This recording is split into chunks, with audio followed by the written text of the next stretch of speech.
आज हमारे साथ हैं संघर्षों के साथी हमारे अतुल सती जी, जो जोशीमठ संघर्ष समिति के जो अध्यक्ष भी हैं। और आज हम बात करना चाहेंगे जो चिपको के बाद जो झपटो छीनो जो आंदोलन हुआ था उसके संदर्भ में। तो सती जी बताइए, चिपको के बाद झपटो छीनो को आप कैसे देखते हैं? झपटो छीनो जो है हम लोग उसको चिपको की अगली कड़ी के तौर पर ही देखते हैं। यानी कि जो चिपको आंदोलन है वो जिस तरह से शुरू हुआ और जिस विचार के साथ शुरू हुआ होगा उस समय, और खासतौर पर हमारे क्षेत्र में जहाँ के कॉमरेड गोविंद सिंह सक्रिय थे और वो लगातार जंगलों पर जो लोगों की जो निर्भरता है, खासतौर पर वो जिस समाज से आते थे, जनजातीय समाज से, तो आज के दिन भी अगर हम जाएं उस इलाके में जनजातीय क्षेत्रों में तो हम देखते हैं कि अभी भी बहुत कुछ जो है जंगलों पर निर्भरता जनजातीय समाज की है। और तब तो और ज्यादा रही होगी, 80 से पहले की बात है, तो उस समय और ज्यादा निर्भरता थी और वो इसको बहुत नजदीक से देख रहे थे। जंगलों पर लोगों का हक हो, अधिकार हो, इस बात को महसूस करते थे। और इसी को लेकर के लगातार वो एक अभियान, मतलब जैसा कि हमारे साथी बताते हैं कि वो एक उनके हाथ में जो है चैलेंजर माइक और वो रख करके वो गांव गांव घूम रहे थे, महिला मंगल दलों को सक्रिय कर रहे थे। और उसके बाद जो है वो घटना हो जाती है कि 1974 में 26 मार्च के दिन वो हुआ कि महिलाएं गई और वो बगैर नेतृत्व के, यानी कि कॉमरेड गोविंद सिंह वहां मौजूद नहीं है, लेकिन उन्होंने उन महिलाओं को इतना तैयार कर दिया है, गांव की महिलाएं, कि वो जो है एग्रेसिवली वहां जाती हैं और अपने जंगल को बचाने का, यानी कि हमारा मायका है या हमारा घर है, हमारी इस पर निर्भरता है, ये समझते हुए वो पेड़ों से चिपकने की प्रक्रिया में पहुंचती है। लेकिन चिपको के बाद ये होता है कि जिस बात के लिए वो आंदोलन था, जिस बात की वो लड़ाई थी, वो बात तो जो है उनके हाथ से निकल गई। यानी जंगलों पर से अधिकार खत्म हो गया, वन कानून आ गया और उसके बाद जो है जिस जंगल पर उनकी सर्वाधिक निर्भरता थी वही जंगल उनसे छिन गया। यानी कि उनका चारागाह, उनकी चारा पत्ती, उनके वहां जड़ी बूटियां वहां से लाना। और तब तो जो है क्योंकि डॉक्टरी सुविधा नहीं है, अस्पताल की सुविधा नहीं है, तो बहुत सारी जड़ी बूटियां वहीं से ला करके अपने बुखार, अपना सिर दर्द, अपना बहुत सारी चीजों के लिए, जटामासी से लेकर तमाम चीजों के लिए वो जंगल पर निर्भर है। और कानून आने के बाद ये हो गया कि वो निर्भरता तो उनकी है, लेकिन वो अधिकार उनका चला गया। तब जाकर के वो आइडिया जो है उनके दिमाग में आता है कि जंगल जो हमसे छीन लिया गया, जो हमसे हड़प लिया गया, इस पर दोबारा से हमारे अधिकार करने की जरूरत है। तो उस अधिकार की लड़ाई है झपटो छीनो। और छीनो झपटो नहीं है जो बहुत सारे लोग बोलते हैं, झपटो छीनो है। तो झपटना और उसको छीन लेना। लेकिन इस अधिकार को आप जाहिर कैसे करेंगे कि हमारा हक है? तो उसके लिए उन्होंने चुना कि जहां जो है नंदा देवी का कोर जोन है, नंदा देवी जो पूरा सेंचुरी है उसके कोर जोन में, यानी कि जहां बिल्कुल भी लोगों को जाने की इजाजत नहीं है, जहां उनका बिल्कुल भी हक नहीं है, और वो ऐसा क्षेत्र है जहां जनजाति के जो लोग हैं उनकी जो है वहां पूजा की भी छानियां हैं, यानी कि उनके पुराने देवी देवता के भी वहां जो है स्थान है। तो ये हुआ कि हम जो है अपने देवी देवता के स्थान पर भी जाए और जो कोर जोन है, जो बिल्कुल प्रतिबंधित क्षेत्र है, वहां जाकर के प्रदर्शित करे कि हमारा क्षेत्र है, ये हमारा जंगल है और हम इसको झपट करके छीनते हैं दोबारा अपना अधिकार। तो इस तरह से वो आइडिया आया और उसके बाद जो है उन्होंने पूरे इलाके के लोगों, लेकिन दोनों चीजों में मैं जरूर इस बात को देखता हूं कि चिपको में भी गोविंद सिंह कॉमरेड जो है स्वयं आकर के आगे उसका वो नहीं करते हैं, वो लोगों का नेतृत्व पैदा करते हैं। वो गौरा देवी को उसका नेता बनाते हैं, या वहां की महिला मंगल दलों को, लाता की, ऋणी की, उन महिलाओं को, वहां के नौ युवकों को तैयार करते हैं और उनके हाथ में उसका नेतृत्व देते हैं। और ठीक हम झपटो छीनो में भी देखते हैं कि वो स्वयं अपने हाथ में नेतृत्व नहीं लेते, वो नेतृत्व देते हैं धन सिंह राणा को, जो कि तब लाता गांव के प्रधान हैं। जबकि वो स्वयं जो है जोशीमठ ब्लॉक के 3 बार ब्लॉक प्रमुख रहे और एक कम्युनिस्ट पार्टी का आदमी, जिसकी कि वहां पार्टी का बहुत फैलाव नहीं है, लेकिन केवल उसकी व्यक्तिगत जो ईमानदारी है, उसका जो अपना संघर्ष है, उसके बलबूते पर वो 3 बार जोशीमठ ब्लॉक के ब्लॉक प्रमुख बनते हैं। तो वो चाहते तो वो चिपको हो या झपटो छीनो हो, उसके नेता वो खुद हो सकते हैं, क्योंकि जब वो आइडिया दे रहे हैं, खुद वो पर्चा उसका लिख रहे हैं, उसका पर्चा छपवा रहे हैं, माइक लेकर के, चैलेंजर लेकर के गांव गांव जा रहे हैं, तो स्वयं भी उसके नेतृत्वकर्ता हो सकते थे। लेकिन उन्होंने उन नेतृत्व आम लोगों को, जो कि मतलब कहीं उसमें नहीं थे, उनको वो इसलिए सिखाते हैं कि मैं रहूं न रहूं, मेरे बाद वाली पीढ़ी जो है इसके प्रति सचेत रहे और सजग रहे। तो इस तरह का नेतृत्व तैयार करते हैं। और न सिर्फ लाता में, बल्कि उस पूरे इलाके में देखेंगे तो आप हर गांव में जो है उन्होंने ऐसा नेतृत्व तैयार किया। जो आज भी जो बुजुर्ग लोग हैं वो उनके प्रति या उनकी आइडिया को लेकर के वो सक्रिय रहे। अभी कुछ दिन पहले तक भी हम देखते हैं कि बहुत सारे लोग वो हैं। तो झपटो छीनो को जो है मैं इस तौर पर भी देखना चाहता हूं कि एक जो है अपने प्राकृतिक संसाधनों पर लोगों के हक की बात, लेकिन उसके लिए भी वो नई पीढ़ी को वो सौंप जाना, विरासत को, यानी चिपको की विरासत को जिसको कि उन्होंने खड़ा किया, उसको नए नेतृत्व को देना और एक नए आइडिया के साथ देना कि जंगलों पर आपका जो अधिकार है उसको। तो इस मैं झपटो छीनो से हमको चिपको पकड़ने की जरूरत है कि जो आदमी जो है झपटो छीनो का आइडिया लाता है, जो विचार लाता है, वही आदमी बिल्कुल सच्चे तौर पर, निश्चित तौर पर चिपको के आइडिया वाला भी हो सकता है। जिन लोगों ने चिपको को लेकर के और वहीं जो रुक गए, जिनकी जो यात्रा है वो चिपको से और चिपको पे खत्म हो जाती है, वो जो है उसके सच्चे दावेदार हो भी नहीं सकते। उसके दावेदार वही हैं जो चिपको से और झपटो छीनो की यात्रा करते हैं और वहां भी नहीं रुकते हैं। उसके बाद भी वो धन सिंह राणा जो है जिनको कि उन्होंने अपनी जिसको कहते हैं मशाल आगे के लिए सौंपी, वो धन सिंह राणा उससे आगे बढ़ते हैं। और उसके बाद जब राज्य बनने के बाद जल विद्युत परियोजनाओं का पूरा जाल उत्तराखंड में बिछाया जाता है, बहुत सारे एमओयू, 150 से ज्यादा एमओयू सरकार करती है, उसके खिलाफ जो है उस लड़ाई में वो शामिल होता है। तो अगर गोविंद सिंह कॉमरेड ने वो जो मशाल है उनके हाथ में नहीं दी होती तो वो लड़ाई फिर यहाँ आगे नहीं बढ़ती, जो जल विद्युत परियोजनाओं की लड़ाई, और जिसमें फिर हम लोग भी शामिल रहे। और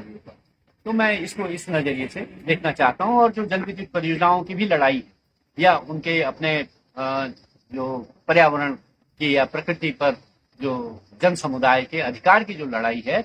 उसकी जो कंटिन्यूटी है, उसकी जो आगे की जो यात्रा है, वो हम यहाँ जल विद्युत परियोजनाओं के उसमें, उसके बाद ये 4 धाम वाला जो मार्ग है उसको लेकर के, या बाकी जो लड़ाइयां हैं, वो जो है उसकी एक सततता है, उसकी जो एक गतिमयता है वो यहाँ आती है। तो इसकी जरूरत क्यों पड़ी होगी इसमें? जैसे जब नंदा देवी 22 का रिजर्व बना तो उसके बाद ये अपने चरम पे गया, तो जो लोगों की वहां की भूमिका है, और उसमें जब मैं संघर्षनामा में किताब पढ़ रहा था उसमें जिक्र आता है कि जब फॉरेस्ट ने और पुलिस ने जो धाराएं लगाई उसमें प्रेशर कुकर चोरी करने का, और वो, तो इसको किस तरह से देखते हैं आप? वो जो है असल में क्या है कि मैं जो कह रहा हूँ कि वो एक खास समाज से आते हैं कॉमरेड गोविंद सिंह, जिस समाज की निर्भरता है उस पर। मतलब अगर आप देखेंगे कि जो भारत तिब्बत व्यापार का जो वो है, तो 1962 से पहले जो यात्रा जो व्यापार चल रहा है वो सारा जो है उसमें भेड़ बकरियों पर वो यात्रा हो रही है। यानी कि वो सारा व्यापार जो है भेड़ बकरी के पीठ पर वो ढाकर बांधते हैं और उसमें जो है वो ढाकर कहा जाता था। 62 के बाद भी जब व्यापार बंद हो गया, उसके बावजूद जो है पूरा जो जनजातीय समाज है वो भेड़ पालक समुदाय रहा है। मतलब आज के दिन भी वो अपने पड़ावों को लेकर के उनके एक संघर्ष है, लड़ाई है कि हमारे जगह जगह जो पड़ाव के क्षेत्र से, तो वो जो है भेड़ पालन और इसमें था। और भेड़ पालकों के लिए जो है जंगल चारा वहां जाना वो एक वो है, उनके व्यवसाय में वो लोग शामिल थे। और जैसे ही जंगल पर से लोगों का हक खत्म हुआ तो भेड़ पालन वाला जो व्यवसाय था वो भी धीरे धीरे कम होने लगा। बल्कि आज के दिन तो हम देखते हैं कि पूरी तरह से ही मृत प्राय है। बहुत मतलब अगर उस समय से तुलना करें तो लगभग वो ना के बराबर, शून्य के बराबर। तो अपने समुदाय के लोगों को जो है जब वो व्यापार खत्म हो गया, वहां जो बेरोजगारी उनके पास, उसके अलावा जो है वो जो जनजाति के लोग ही थे जो नंदा देवी के लिए जहाँ जो एक्सपीडिशन हो रहे थे, उस एक्सपीडिशन में जो पर्वतारोही हैं उनके साथ मतलब पोर्टर का काम करना, उनके लिए सामान को ले जा लेना या बाकी उनकी मदद कर देना, उससे भी एक आमदनी का वो जरिया उनका बना ये जो व्यापार बंद होने के बाद। लेकिन जैसे ही ये कानून आया उसके बाद वो भी उनका वो जो व्यवसाय है या जो उनका जो आमदनी का आजीविका का जो जरिया है वो भी बंद हो गया। इधर भेड़ पालन में भी उसका असर पड़ने लगा और बाकी भी जो उनकी वो थी निर्भरता जंगल था उस पर भी असर पड़ा। तो वो इसको जो है बहुत नजदीक से देख रहे थे क्योंकि वो समुदाय से आता है, उसका दर्द भी देख रहा है। तो इसलिए जो है वो आइडिया या वो चीज उनके भीतर पैदा होती है। और दूसरा जो आप कह रहे हैं कि भाई जो झपटो छीनो में जब वो वहां गए कोर जोन में और वहां जो है क्योंकि पुलिस प्रशासन और पूरा ये पीएसी पहुंच गई, तो पीएसी पहुंच गई तो अब ये ऑब्वियस है जो हम आज के समय में भी देख रहे हैं कि अगर कोई आंदोलन जो है उसमें वामपंथी लोग शामिल हैं उनको सीधा है तो चीन का एजेंट बता दो और माओवादी बता दो और बाकी लोगों के लिए तो एंटी नेशनल या अर्बन नक्सल या ये तमाम शब्द है। उस समय में भी क्योंकि ये स्वयं कॉमरेड गोविंद सिंह और जो जिनके हाथ में उन्होंने वो जो बेटन धन सिंह राणा वो भी कम्युनिस्ट पार्टी के मेंबर, भले उस आंदोलन में बहुत सारे लोग शामिल हैं यहाँ के वो तक कि वो पत्रकार चंदोला जी पत्रकार हरीश चंदोला जी वो तक वहां पहुंचे। ये अपने बाकी जो मतलब उस इलाके के भाजपा कांग्रेस के उस जमाने में या जो तब कांग्रेस ही ज्यादा थी, मोहन थपलियाल जी इत्यादि इत्यादि, मतलब उस पूरी घाटी के लोग वहां पहुंचे। लेकिन सबको पता है कि नेतृत्व जो है इसका धन सिंह राणा जी के हाथ में है और कम्युनिस्ट पार्टी से, तो यहाँ तक कि उनको माओवादी का ठप्पा उन पर लगा दिया गया।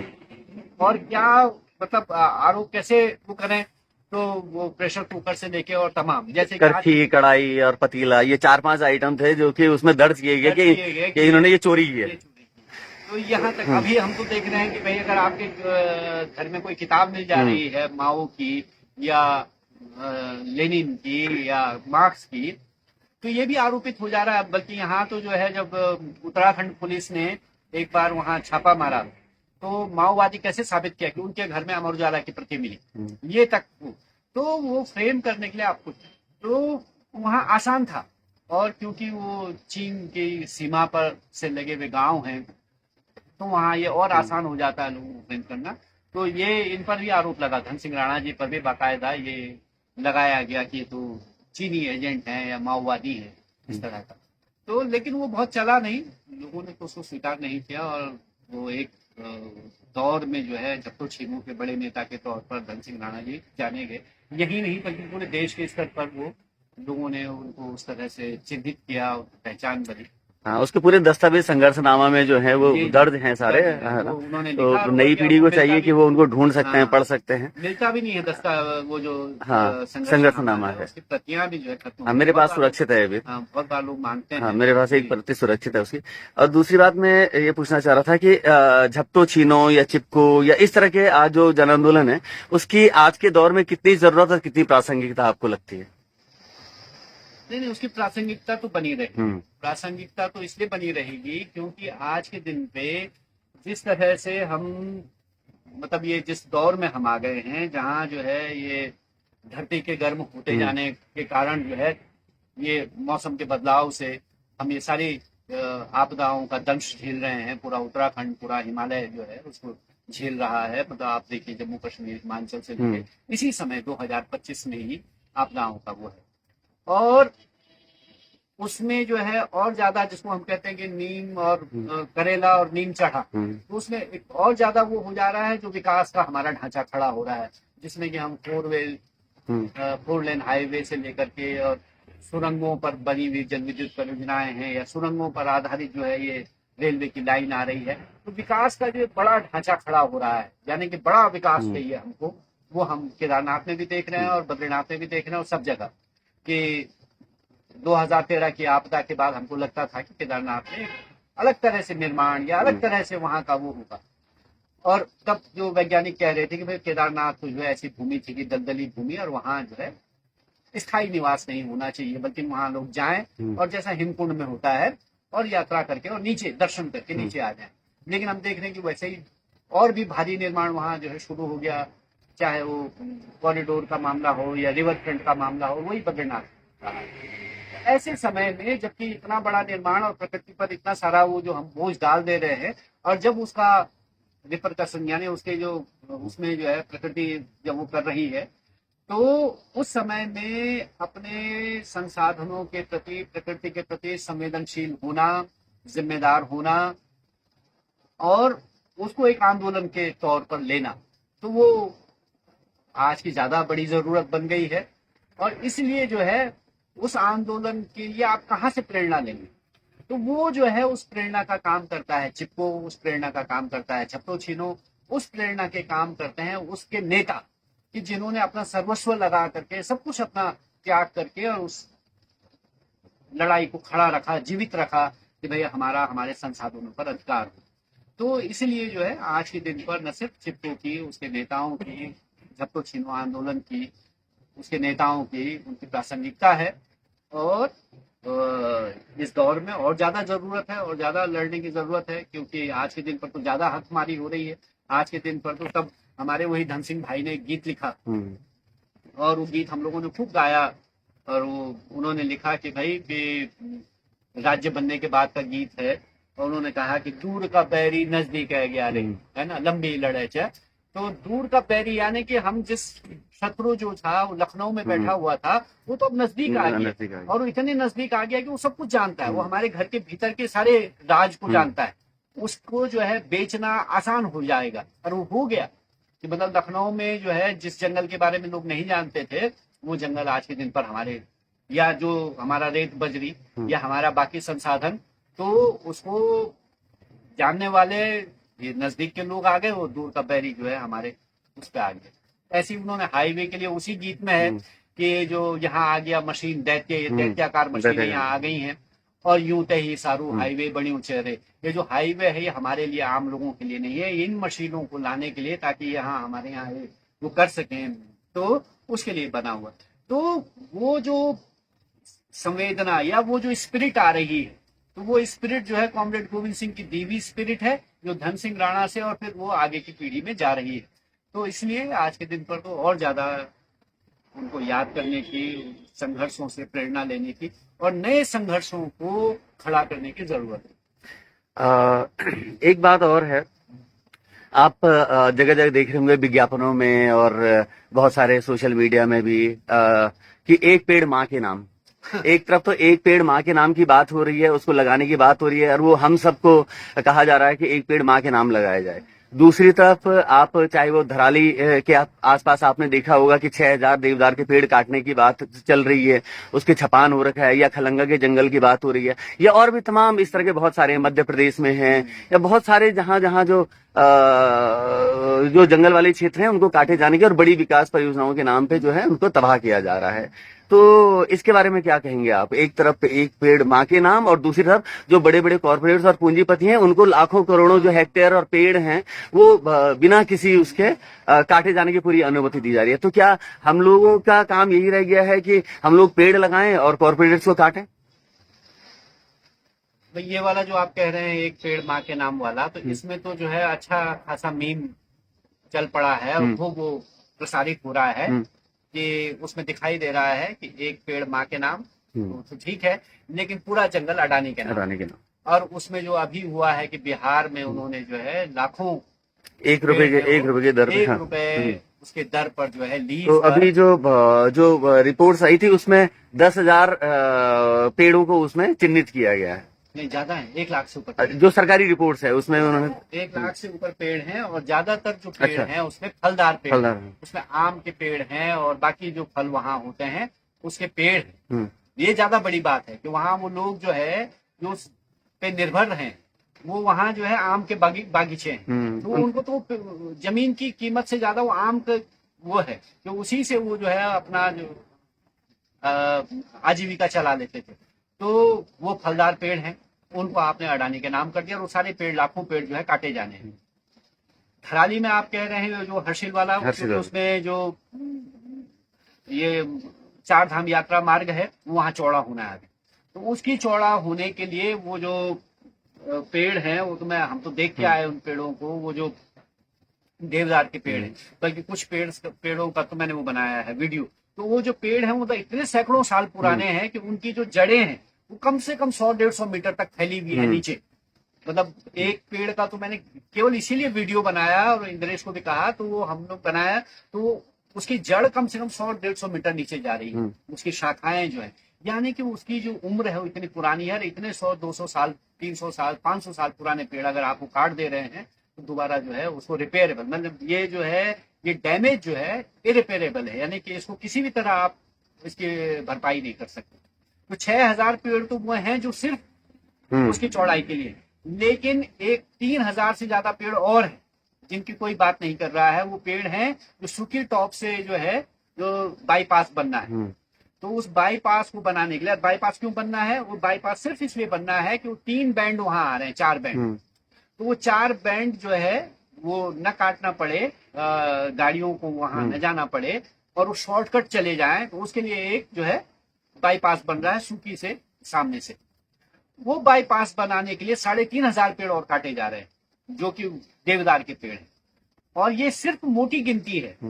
ये कौन से पेड़ हैं, जो बड़े पेड़ हैं जिनमें निशान लगाए गए, लेकिन इसके अलावा हजारों पेड़ ऐसे हैं जिन पर कोई निशान नहीं है, जो छोटे हैं, वो गिनती में शामिल नहीं होंगे। तो वहां के जो स्थानीय लोग हैं उनका तो कहना है कि 3-3,500 और 6000 तो सिर्फ गिनती है, उसके अलावा छोटे बड़े पेड़ को अगर मान लें तो ये कम से कम 50,000 से ऊपर जाएंगे, क्योंकि वहां बहुत छोटे बूटे भी हैं तो जिनकी कोई गिनती नहीं होगी। तो इस तरह से ये बड़ा संकट है, और न सिर्फ यहाँ वाले में, यह हमने हाईवे बनते समय देखा, बल्कि मुझे तो अभी कुछ दिन पहले ऋषिकेश से फोन आया कि भाई साहब यहाँ हमारे बगल में जो है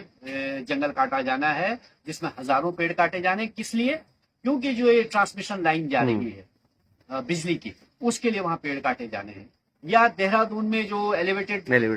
कॉरिडोर है उसके लिए पेड़ काटे जाने हैं, या जो है कोई अन्य कोई परियोजना है उसके लिए, या रेलवे वाले में तो हमने गिनती ही नहीं की कितने पेड़ उसमें काटे गए।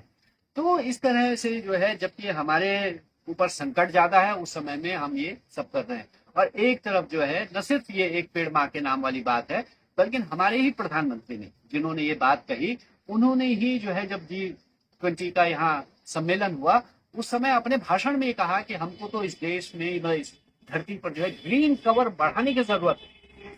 ग्रीन कवर बढ़ाने का मतलब है कि हमको ज्यादा वृक्षों को, लेकिन एक तरफ बयान ये है और दूसरी तरफ आप लाखों हजारों पेड़ों की बलि देने के लिए छत्तीसगढ़ से लेकर के आप महाराष्ट्र में से लेकर के आप वहाँ ये क्या तमाम जगहों पर जो आदिवासी इलाके हैं जहाँ खनन के नाम पर या जहाँ बाकी चीजों के लिए आप जो है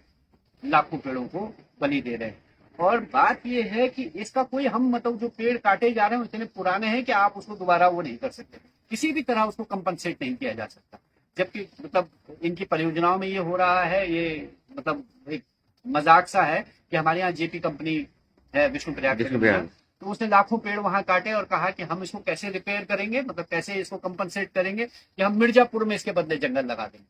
या एनटीपीसी वाले जो है वहां जोशीमठ में जंगल काटेंगे, पेड़ काटेंगे और उसको केदारनाथ में या कहीं दूसरी जगह जो है उसके बदले। तो ये कैसे होगा कि आप यहाँ मतलब पेड़ काट करके वहां कंपनसेट कैसे हो जाएगा। तो प्रकृति को हम एक ऐसा मतलब वो घाव दे रहे हैं कि जिसका कहीं कोई इलाज नहीं होने वाला है, कोई मरहम उस पर लगने वाला नहीं है। तो इसलिए इसको जो है ये जो मतलब एक तरह से आप अपने लोगों को बेवकूफ बनाने के लिए, उनको मूर्ख बनाने के लिए कि आप जो है एक पेड़ लगाइए, और वो जो पेड़ हम लगा रहे हैं यहाँ अपने खेत में, वो पेड़ तो वैसे भी हमारे हक में नहीं आ रहा है, हम ही उसको जो है उपयोग उसका नहीं कर सकते। तो इस तरह से ये केवल एक मजाक है, कुछ नहीं है, और लोगों को धोखा देना है। और ये सिर्फ लोगों को धोखा देना नहीं है, आप इस पूरे उसके साथ जो है हमारे जो आने वाली पीढ़ी है, जनरेशन है, उसके साथ ये बड़ा धोखा कर रहे हैं। उसके साथ जो है ये अन्याय है कि आप उनके लिए, हमको तो ये चाहिए था, हर पीढ़ी की जिम्मेदारी होती है जो आने वाली पीढ़ी के लिए और ज्यादा बेहतर और ज्यादा सुरक्षित भविष्य छोड़ करके जाए, बेहतर धरती छोड़ करके जाए। और हम ये कर रहे हैं कि हम आने वाली पीढ़ी के लिए सब कुछ समाप्त करके जा रहे हैं, यानी पूरी बैरन लैंड, यानी पूरा जो है रेगिस्तान उनके लिए रच करके जा रहे हैं, जो कि बहुत खतरनाक बात है, ठीक बात नहीं। अभी आप इतना देख रहे हैं, इतना लंबे समय से आप संघर्ष कर रहे हैं, तो अभी जो हिमालय या पहाड़ में जो आपदाएं आ रही हैं, तो इसके मुख्य कारणों में से आपको क्या लगता है कि क्या कारण होगा? आपका अनुभव क्या है? आपदा असल में कल भी मैं जहां मैं बात कर रहा था उनसे, तो ये आपदा कोई भी चीज तभी है कि जब जो है जो प्राकृतिक घटना है उसके रास्ते में जो है मानव, इंसान या इंसान की संपत्ति यानी कि वो ऐसी संपत्ति जो कि हम लोगों ने जोड़ी, वो आ रही है। अगर जो है कहीं बहुत बारिश हुई, बाढ़ बनी और वो अपने नदी के रास्ते से चली गई, तो वो तब तो कोई आपदा नहीं है। आपदा तो जैसे अभी हम कल होकर के आ रहे हैं केदार वाली घाटी में, तो वहां भी हमने देखा कि मतलब जहाँ ये छेनागाड़ है, छेनागाड़ से पहले भी बहुत जगह नुकसान हुआ है। यानी वहाँ भूस्खलन हुआ है, वहाँ पत्थर गिरा है या वहाँ जमीन वो दरकी है, लेकिन वहाँ लोगों का नुकसान नहीं हुआ, ना लोगों की खेती उससे तबाह हुई, ना जो है वो किसी आदमी की उसमें कोई हताहत होने की हुआ है। यानी कि वो छेनागाड़ से पहले एक गांव है, उससे पहले लगातार वो पूरी सड़क जो है जगह जगह दरकी हुई है, डूंगर भटवाड़ी बड़ेत, भटवाड़ी बड़ेत में सब जगह। लेकिन जो है आपदा हम दो ही जगह मान रहे हैं। एक जगह जहाँ लोगों की खेती पूरी बह गई है और पूरा वो उनका जो धान की खेत थे वो सब बह गए, धान की खड़ी फसल बह गई, उसको हम आपदा मान रहे हैं। और दूसरा छेनागाड़ में जहाँ 9 लोग दफन हो गए और उनकी पूरा बाजार वो चला गया, उनकी संपत्ति चली गई। तो एक तो ये बात है। तो आपदा तो ये तब है, और इस आपदा को यानी कि प्राकृतिक जो घटना है, एक नेचुरल फिनोमिना है, उसको आपदा बनाने में किसका हाथ है, उसको तो हम ही बना रहे हैं। तो ये जितनी भी आपदाएं हैं ये मानव जनित है। यानी कि जहां जहां हम मतलब उत्तरकाशी में आप देख लीजिए, आप यहाँ हमारे जोशीमठ वाले इलाके में देखिए, आप जो है थराली में देखिए, जहां जहां जो है हम विकास का वो खड़ा। अभी हम ऋषिकेश से आ रहे हैं बद्रीनाथ इस वाले रोड पर, हाईवे पर जो 4 धाम यात्रा का है, तो वो हर 50 मीटर पर दरका हुआ है।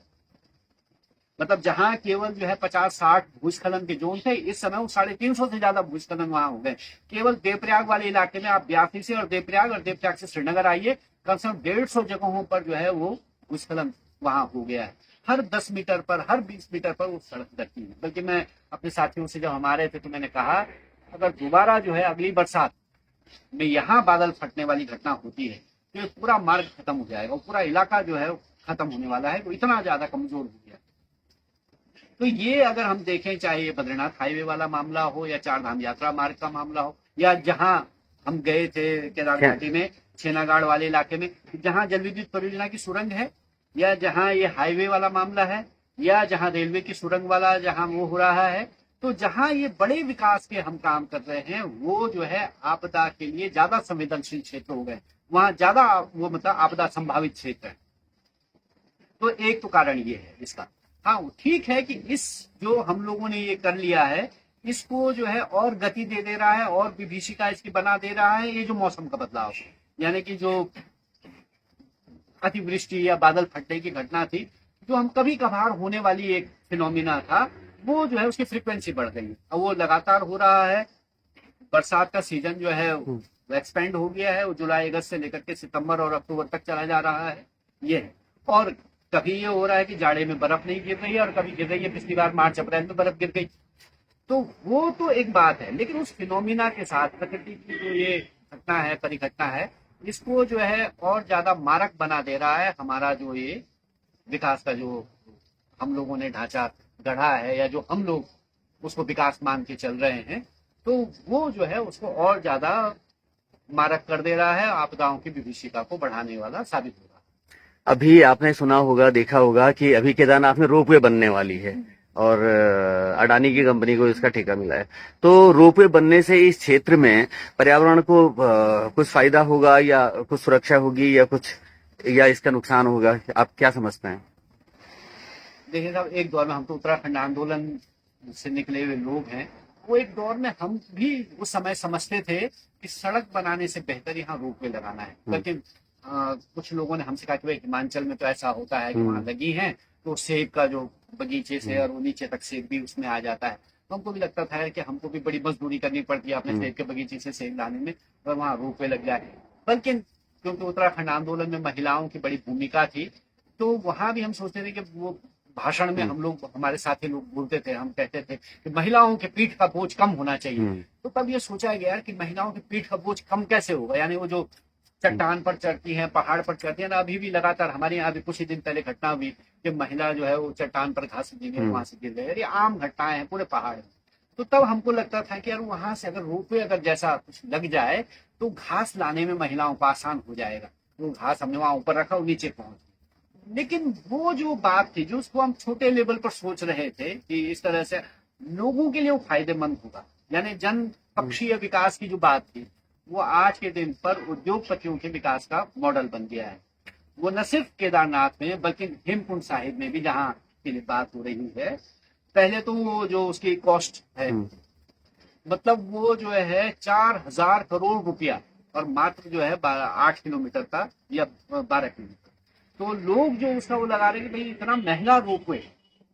तो ये तो केवल आप उसको फायदा पहुंचाने के लिए कर रहे हैं। अगर हमने जोशीमठ में रोपवे देखा तो इतना महंगा तो कहीं नहीं था, तो हजारों करोड़ रुपया उस पर खर्च करके, और ऐसा तो नहीं कि उसमें पेड़ नहीं कटेंगे, पूरे रास्ते में आप उस पेड़ काटते हुए चले जाएंगे, वो उसका नुकसान होगा। वो कितना टिकाऊ होगा नहीं होगा वो एक सवाल है, लेकिन इतना जो है जनता का पैसा उस पर बर्बाद करना, और उसे वापस मिलने वाला क्या है। दूसरी बात जो है, ये पूरी जो यात्रा मार्ग, चाहे वो हेमकुंड वाली हो, गोविंद घाट वाली हो, या केदारनाथ वाली, इस पर जो लोगों की निर्भरता है, आमदनी की निर्भरता, तो क्या वो उससे बनी रहेगी। पहले तो हमने हेलीकॉप्टर्स के जरिए जो है उस पूरे इलाके को खत्म कर दिया, यानी कि वहाँ की इकोलॉजी को, वहाँ जो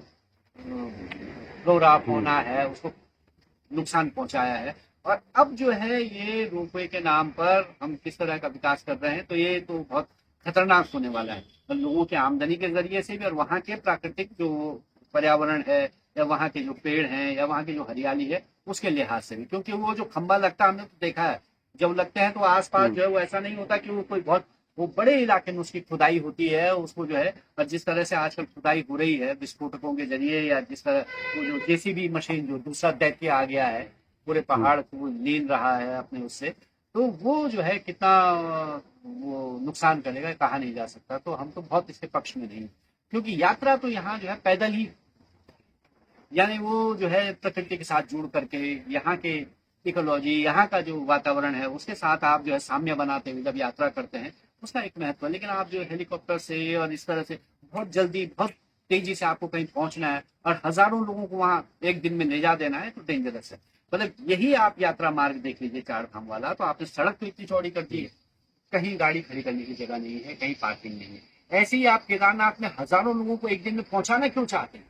क्यों ये मतलब भूख है, किस बात की ये जल्दबाजी है? जबकि वो जगह ऐसी नहीं है, वो हायर हिमालय में वो ऐसी जगह थी जहाँ शांति कायम रखने की जरूरत थी। वहाँ के जो हमारे पास ये बड़ी ये संपदा है, ये हम सब लोगों की साथी की, चाहे वो हमारी बुग्यालें हों, केदारनाथ की बुग्याल हो, या वहाँ ऊपर हमारा हेमकुंड साहिब है, वहाँ वैली ऑफ फ्लावर की बुग्याल हो, तो ये जगहें जो है सिर्फ हमारी